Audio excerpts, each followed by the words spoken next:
Bon, on va commencer donc.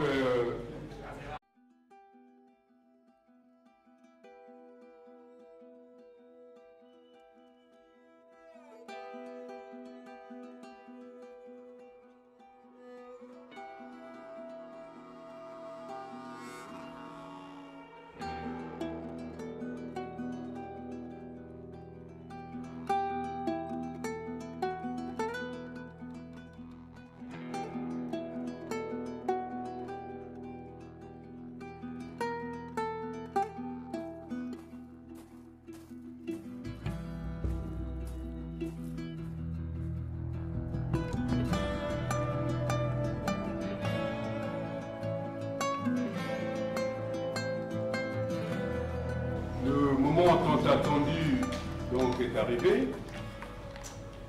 Nous allons donc demander très humblement et respectueusement au ministre André Okombi Salissa, de présenter le propos préliminaire. Merci.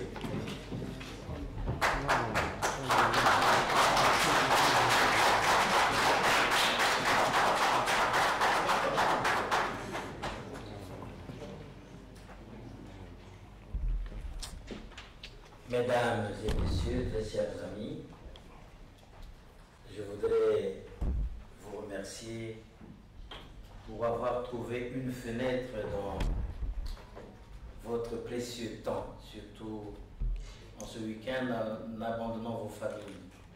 Pour certains qui viennent de loin, pour venir assister à cet échange que j'espère fructueux. Toutes mes excuses pour ceux qui ont la notion de temps et qui sont venus même un peu avant l'heure. Je voudrais les rassurer que je me retrouvais aussi comme vous dans cette enceinte pour respecter votre déplacement. Mais comme vous comprenez, on ne pouvait pas commencer tant que d'autres qui sont en train encore d'arriver n'étaient pas là. Alors, Madame la Présidente de l'Association des Congolais de Madrid, représentant des associations des Congolais de la diaspora, établie en dehors de la France, Monsieur le Président du Club des citoyens congolais pour le changement, représentant le collectif des associations de France, Mesdames et Messieurs, distingués invités. C'est un insigne privilège d'accueillir de vous le grand honneur que vous me faites de rencontrer vos bureaux respectifs et au-delà nos très chers compatriotes de la diaspora, à l'occasion de ce dialogue que nous voulons tous républicain. Le séjour que j'ai passé en dehors de notre pays depuis plusieurs mois m'a conduit à la rencontre de plusieurs de nos compatriotes, parfois dans les endroits du monde où je ne m'attendais pas à les rencontrer. Je puis vous rassurer que cela a toujours été un réel plaisir. Je les ai beaucoup écoutés et j'ai beaucoup appris. L'ensemble m'a donné l'opportunité de voir les choses autrement que de l'intérieur des structures dirigeantes de l'État. Ce dialogue-ci, qui est le seul à avoir un caractère collectif, va certainement me permettre d'en savoir davantage sur nous les Congolais, mais surtout vous, les Congolais de la diaspora. Je m'ouvrirai à vous sur les sujets sur lesquels j'ai été convié à m'exprimer, à savoir le Congo, les Congolais et l'avenir. Ensuite, je répondrai aux interrogations qui sont les vôtres, si tant est que cela peut permettre quelques utilités. J'aborderai les thématiques dans l'ordonnancement retenu par les organisateurs, quand bien même la contiguïté des sujets pourrait donner lieu à un mouvement de balancier. Et je vous signalerai au passage que le sujet est vaste et peut faire l'objet d'une thèse et donner lieu à un ouvrage à plusieurs tomes. Ce qui fait que je l'aborderai dans la prise en compte de la contrainte temps qui accompagne ce genre d'activité. Venons-en au fait. il est en réalité difficile de parler du Congo, tant tout le monde a le sentiment de en savoir tout ou presque tout. Dans le regard que je porte sur notre pays, je partagerai aujourd'hui avec vous l'un des aspects qui saute à l'œil de tout analyste rigoureux, qui à force prend le jour des paradoxes. Le premier de nos paradoxes, qui surprend tout le monde, c'est que le Congo est un pays riche, mais les Congolais sont pauvres. Le Congo est donc un pays en crise avec la notion de richesse. Ou dit autrement, les Congolais ont un mauvais rapport avec la richesse. Il faut à ce niveau parler à la fois du Congo et des Congolais, parce qu'il s'agit des deux. Autant le Congo ne profite pas suffisamment de ses richesses depuis notre indépendance pour se transformer, comme on peut le voir dans certains États du Moyen-Orient, de l'Asie, du Sud-Est, qui se sont métamorphosés en moins de 30 ans. Autant les Congolais ne profitent pas des richesses de leur pays, préférant voir dans certains cas sans être xénophobes, des étrangers arrivés à la veille très pauvres pour devenir riches et parfois même très riches le lendemain. Tandis que les Congolais sont chaque jour en train de se plaindre et continuent à s'enfoncer dans la pauvreté. Quand il faut rechercher la solution à un tel problème, qui est un problème de fond, qui justifie que la nation se mobilise pour savoir comment rétablir les choses dans l'ordre, faire que les citoyens d'un pays riche, je dirais soit eux-mêmes riches, peut-être pas riches, mais le minimum exigé. On nous propose d'autres débats, notamment celui de la Constitution. Et tout le monde entre dedans, oubliant que c'est un faux problème, une diversion. J'y reviendrai. Notre mauvais rapport à la richesse est, à mon humble avis, dû à une mauvaise maîtrise des phases du processus économique. À savoir, une mauvaise ou un manque de maîtrise de la production, une mauvaise volonté et une manque de maîtrise de la distribution, ajouté à des mauvaises habitudes de consommation. Nos agrégats macroéconomiques reflètent la prépondérance de la production pétrolière dans notre économie, qui rapporte généralement plus de 90% des ressources budgétaires de l'État, et par ricochet, celles de nos collectivités territoriales. Excusez-moi. Pour dire, nous ne profitons pas assez de la manne pétrolière pour diversifier notre économie. Les chiffres sont parlants. Si 90% d'un budget reviennent d'une seule source, il n'y a que 10% pour le reste de l'économie. On se comporte, je parle l'ensemble des Congolais, comme si les ressources naturelles sont inépuisables ou éternelles. Pendant ce même temps, des grands pays, comme les États-Unis d'Amérique, comme la France, travaillent durement pour limiter leur indépendance énergétique, surtout vis-à-vis du pétrole. Les gaz de schiste sont une voie. Beaucoup d'experts pensent qu'il ne reste à la planète au rythme des consommations actuelles que 20 ans maximum d'exploitation pétrolière. La question, que deviendra le Congo sans pétrole en 2035? 20 ans, ce n'est pourtant pas beaucoup. Tout cela intéresse tout le monde, sauf les Congolais. Notre indice de classement sur le climat des affaires, donc de notre attractivité, dans le doing business, est au plus bas. Des chiffres comme 37,4% des enfants sont des malnutris. Notre indice de développement humain nous indique que notre classement est en bas de l'échelle. Tout ceci devrait nous interpeller, et j'en passe, mais malheureusement, sur ces sujets, aucune voix ne s'élève. Je me trompe peut-être, mais j'estime que s'il y avait des choses dont il fallait parler en urgence, ce serait cela. Toujours pour parler de la production, nous sommes un des rares pays au monde qui ne maîtrise aucune production. Notre pays est parmi les mieux irrigués au monde. Nous avons de l'eau partout, et vous le savez comme moi. Mais nous ne savons pas produire de l'eau potable pour tous. Alors que dans les déserts du Moyen-Orient, l'eau est gratuite dans la plupart de tous les pays. Voilà un autre de nos paradoxes. Notre population a plus que doublé en moins de 40 ans. On ne voit nulle part dans le pays le parc d'habitat social qui devrait accompagner une telle explosion démographique. Nous avons tout pour construire, mais nous ne construisons pas. Nous sommes moins de 2 habitants au kilomètre carré, pourtant nous restons tous concentrés aux mêmes endroits.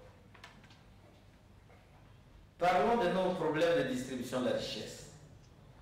Le service public est le moyen par excellence de la distribution des richesses. C'est par la gratuité de l'école, des soins hospitaliers, des transports publics, la garantie de sécurité sociale, ce que vous appelez ici le filet social. C'est par ces moyens que chaque citoyen reçoit le minimum de ce qui lui est dû en tant que membre de la famille nationale. Quand tous les services publics ne fonctionnent pas bien, il n'y a pas de distribution de la richesse nationale. Quand j'en parlais en tant que membre du gouvernement, on me répondait en ce moment qu'il fallait dissoudre le KDMJ. Là encore, c'est un autre paradoxe. Aujourd'hui, ces problèmes demeurent. On nous parle de constitution. Est-ce là aussi un autre paradoxe?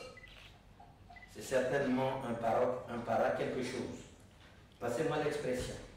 Parce que quand rien n'est normal, tout est para quelque chose. Peut-être paranormal, puisqu'anormal serait insuffisant pour décrire la réalité. Que peut-on dire de la consommation dans un pays qui ne produit rien? J'avais déjà, à une occasion, en tant que ministre de l'Emploi, à une émission télévisée, expliqué à notre peuple que notre mentalité de fonctionnaire, héritée des années du parti État, où l'État était le plus gros employeur, nous a fait déserter même le secteur de la petite distribution. Ce qui fait que comme tout ce que nous consommons vient d'ailleurs, dès que nous recevons nos salaires, nous allons acheter auprès des détaillants qui sont tous désormais des étrangers, sans être xénophobes. C'est la réalité. Les Congolais travaillent pendant tout le mois, ensuite nous remettons notre argent aux autres. Donc par toutes les voies, l'argent sort du Congo. C'est ainsi que se répète, comme si personne n'y pouvait rien. En parlant du Congo, en ces quelques lignes, j'ai aussi tacitement parlé du Congolais. Mais il faudrait peut-être ajouter aussi ce phénomène paradoxal lui aussi, qui fait que le Congolais ne regarde jamais dans la bonne direction. Il regarde souvent vers là où on lui demande de regarder. Il ne manque pas d'hommes sérieux dans la classe politique congolaise, tous les bords compris, pouvoir comme opposition. Il y a même des hommes et des femmes dignes de responsabilité publique. Mais ils savent tous que les Congolais n'ont rien à faire de ce genre d'hommes. Dans une campagne électorale, par exemple, on trouve des foules autour de celui qui n'a pas de projet, qui ne dit rien, mais qui distribue à tour de bras. Tandis que celui qui a un projet clair, parfois bien documenté, est laissé à son triste sort. Mais après, tout le monde se demande pourquoi ça ne marche pas, ou pourquoi ça ne change pas. Le Congolais est bien sûr un homme qui veut du changement, c'est sûr et certain. Mais en même temps, il n'est prêt à rien faire pour obtenir le changement qu'il appelle de ses voeux.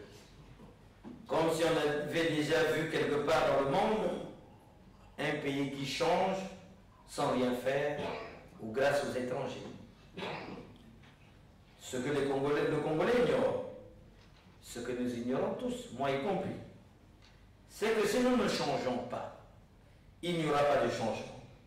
Le changement passe par le changement de chacun de nous. Quant à l'avenir, autant celui du pays que celui des Congolais, je le regarde avec optimisme. Ce n'est pas une naïveté. C'est le constat d'un réveil qui est en train de prendre corps. Les consciences partout commencent à s'éveiller. Vous-même en êtes des exemples. Parce que beaucoup ont fait le déplacement. Mais certains, pour dire toujours le paradoxe, n'ont pas fait le déplacement. Notre diaspora est parmi les moins actives qui soient. Mais pourtant, on voit que depuis quelques mois, vous avez gagné en dynamisme, même en dehors de la question de la Constitution. Il y a une société civile qui commence à se mettre en place avec des personnalités persévérantes. Il y a une prise de conscience des femmes qui n'acceptent plus d'être reléguées au ménage. Des voix commencent à se libérer. On voit aujourd'hui des responsables politiques de plusieurs niveaux qui refusent d'aller faire des marionnettes sur des plateaux de télévision. Des gens qui refusent de défendre des choses dans lesquelles ils ne croient pas. Il y en a qui refusent de participer à des projets qui ont tout d'une conspiration contre la nation. Charité bien ordonnée commence par soi. Les femmes de la CADD s'étaient réunies à Brazzaville. Elles avaient dit haut et fort, en premier, leur opposition à la modification de la Constitution et leur soutien à la continuité du processus démocratique. Il y a donc des évolutions positives dans les mentalités. En parlant toujours de l'avenir, je ne voudrais pas vous tracer des grands projets. Vous êtes habitués à ce genre d'exercice, qui la plupart du temps n'accouche de rien. Traiter des grandes idées en ce moment, c'est verser dans la théorie, c'est entretenir des illusions, puisqu'on peut faire de l'abstrait et dans l'abstrait, tout ce que l'imagination permet de faire. Je regarde l'avenir encore une fois de plus avec optimisme, parce que je crois dans les institutions fortes. Celles-ci ne sont fortes que quand les hommes cessent d'en tenir lieu. Les institutions ne sont fortes et ne donnent toutes leurs mesures que quand la force est d'être unité des rapports entre les hommes. La construction de notre pays passe nécessairement par la consolidation des institutions que nous avons choisies. Je n'ai cessé de répéter que le débat sur la Constitution est non seulement actuel, mais un mauvais débat. Il nous empêche de nous concentrer sur l'essentiel. Il nous empêche d'envisager l'avenir avec sérénité. Le débat sur la Constitution est un faux fuyant. Ce débat nous propose le maintien et l'entretien des paradoxes que je viens de décrire à l'instant. Il est d'ailleurs lui-même paradoxal, puisque pour la première fois dans l'histoire du monde, un débat intellectuel sur une loi commence dans les villages, chez les chasseurs, chez les pêcheurs et chez les cultivateurs. Si dans nos villages, on peut désormais rédiger des projets de constitution qu'on brandit dans les médias, il faut se dire que dans un avenir pas très lointain, les sages des villages vont même commencer à piloter des avions. Mesdames et messieurs, je pense que nous devons être un temps soit peu sérieux et ne pas prendre à la légère une question aussi cruciale. Sinon, pour montrer la légèreté de ceux qui ouvrent la voie, d'une telle aventure. J'avais déjà indiqué mon opposition de principe à une modification de la Constitution qui me semble sans aucun fondement. Je n'ai pas encore abordé le fond de ce sujet, et même pas la forme. Tel que le débat nous est proposé, il est difficile de dépasser ne serait-ce que la phase de l'analyse critique de l'opportunité d'un tel débat. La Constitution est un pacte social entre nous, entre Congolais, entre les membres de la classe politique, entre notre pays et notre peuple, et même avec les autres. Aller toucher un tel pacte nécessite, à mon humble avis, une cause suffisante, évidente, qui ne peut être raisonnablement contestée par personne. Cela nécessite donc un minimum de consensus entre les parties prenantes. La Constitution actuelle est un pacte entre tous les membres du principal parti au pouvoir auquel j'appartiens, à travers ses clauses de non-révision, notamment celle sur la limitation des mandats présidentiels. Il était convenu que si le parti entendait soumettre la candidature d'un camarade à la magistrature suprême en tout temps et en toutes circonstances, cela pourra se faire, mais que dans le strict respect de la Constitution que nous avons nous-mêmes élaborée.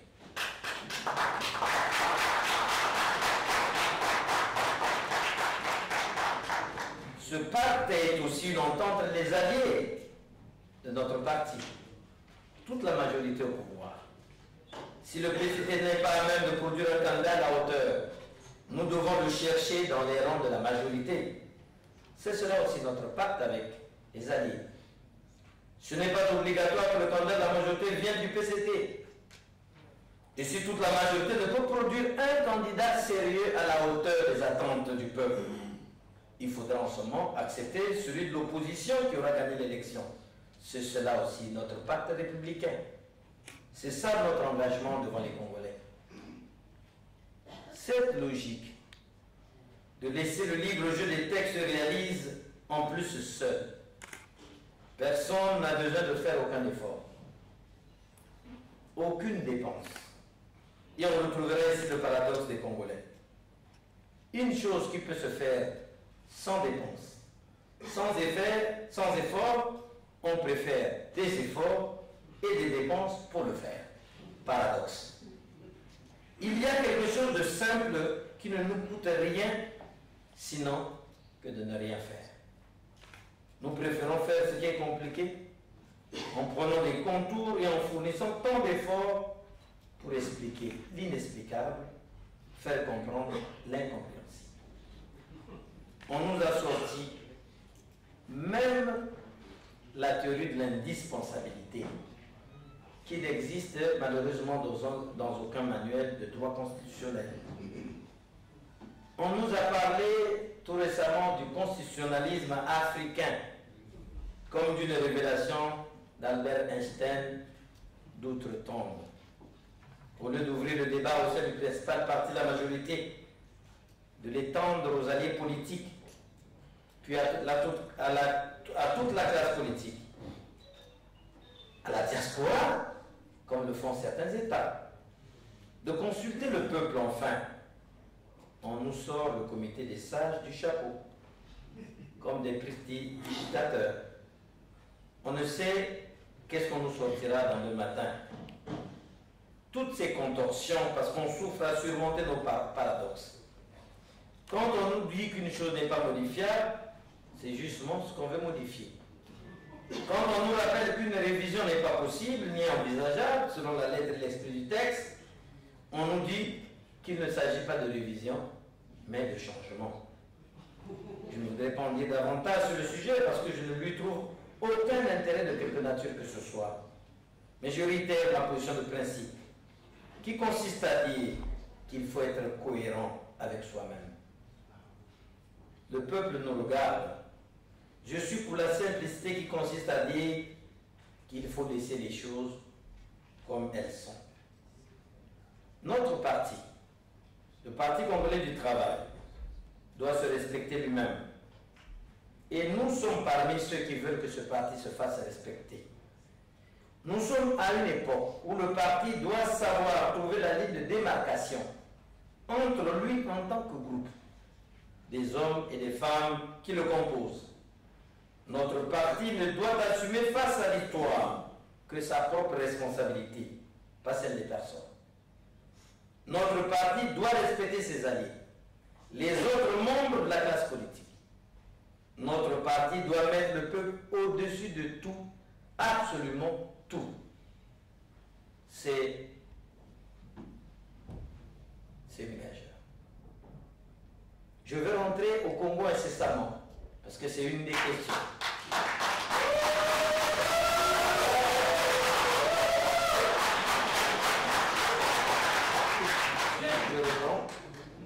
Je vais rentrer au Congo incessamment.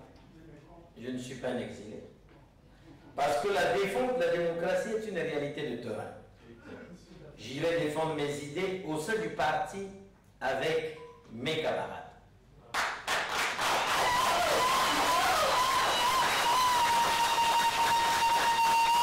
Mais cela dit, je pars avec des dispositions de totale ouverture d'esprit pour écouter et comprendre, mais aussi pour argumenter et proposer. Mais proposer surtout des choses simples. Je pars avec l'humilité d'être à l'écoute. Je rentrerai dans un esprit de liberté. Liberté de penser, liberté de m'exprimer, mais aussi liberté d'agir. La liberté pour moi ne va pas sans la tolérance. Elle ne va pas sans l'humilité, notamment celle des hommes devant leurs semblables, mais aussi surtout l'humilité des hommes et des femmes devant le peuple. Cela étant dit, mes chers amis, je conviens que la critique est toujours plus facile que l'action. Au lieu seulement de critiquer, l'heure de responsabilité est arrivée et elle nous interpelle. Les dirigeants actuels ont fait ce qu'ils avaient à faire, mais aussi avec leurs limites et toutes les faiblesses que nous connaissons. Mais n'oublions pas que chaque génération a le devoir, je ne dis pas le droit, a le devoir d'inscrire son rôle et sa place dans l'édification de la société. Le temps d'une nouvelle génération me semble arriver.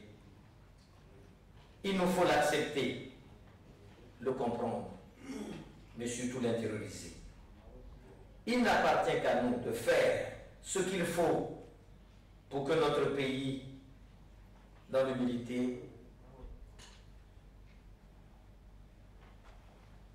et que nous soyons surtout au service des autres. Enfin, pour terminer, et me mettre à votre disposition pour répondre à d'éventuelles questions, j'exprime tous mes encouragements à tous les Congolais partout dans le monde qui sont contre le zigzag constitutionnel. Toutes leurs initiatives sont les bienvenues et méritent l'attention et le soutien de chacun de nous. Mesdames et messieurs, distingués invités, je vous remercie.